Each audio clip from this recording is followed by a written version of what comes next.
What's up and welcome to FPL Today. My name is JNO, welcome to the channel and welcome to another player analysis, and we're looking at the massive transfer of Mohamed Salah to Liverpool for 44.3 million, and it's a transfer that has got a lot of Fantasy Premier League managers excited in a Liverpool side that was full of options anyway. And before we get into the video, make sure if you're enjoying the content that you are subscribed, hit that notification bell if you want to be updated when the videos come out, and also like the video for another FPL player analysis. So getting into the stats, we are looking at Mohamed Salah, who used to play in the Premier League for Chelsea but now has moved to Liverpool after a stint in Italy with Fiorentina and then AS Roma. He had some decent success there, which we will go over. However, before we get into the stats that he's had in his previous seasons, we're going to look at what he's like as a player, which is what we do here on Player Analysis. The strengths that are listed on Who Scored, which is where I get all of my data from for players from outside of the Premier League. The strengths are key passes, passing, finishing, long shots and through balls. All amazing strengths for a player of his type that far forward up the pitch. His weaknesses, however, one of them being crossing. Now, that would worry me in a lot of sides, but Liverpool aren't really a side that focus on getting good crosses into the ball to a striker to put away. If they had someone like Harry Kane in the middle or Diego Costa, I'd be hoping Salah would be good at crossing, but with the likes of Roberto Firmino up top, it isn't necessarily the kind of player that is really going to win a lot of aerial challenges. So Salah not being great at crosses, it's kind of counterbalanced by the fact that Klein and Milner both are decent at it, and there's plenty of players that could put a decent ball into the box anyway, so I'm not too worried about that. The other weakness being defensive contribution, but that's not what you want Mohamed Salah to be focusing on anyway.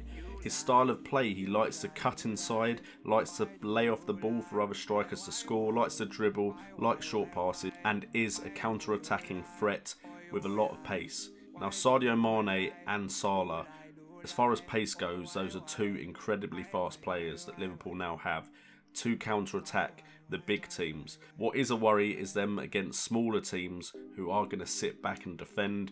But with Salah now an option, Coutinho can drop deeper and maybe run things from a deeper position, which should benefit Liverpool in breaking these smaller sides down.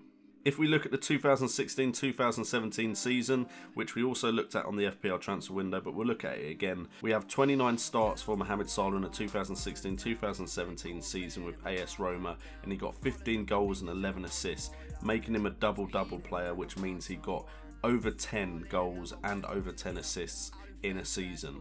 That is the type of player that's going to score big in the Fantasy Premier League. His shots per game was 2.6 and his key passes was 2.3 per game, which is great. He got 4 Man of the Match awards and his average rating was 7.48. If he brings that form to Liverpool, especially with the type of players that are around him, it could be an incredible person to have in the Fantasy Premier League, and the hope is that he's going to come in as cheaper than Coutinho and Mane, which might make Salah the best option from the Liverpool side if he hits the ground running after his transfer. In the 2015-2016 season, he had 32 starts, a few more than last season, and he got 14 goals and 6 assists. So he got 1 less goal, quite a few less assists, but still 14 goals and 6 assists for a player would not be a shabby return in the Fantasy Premier League.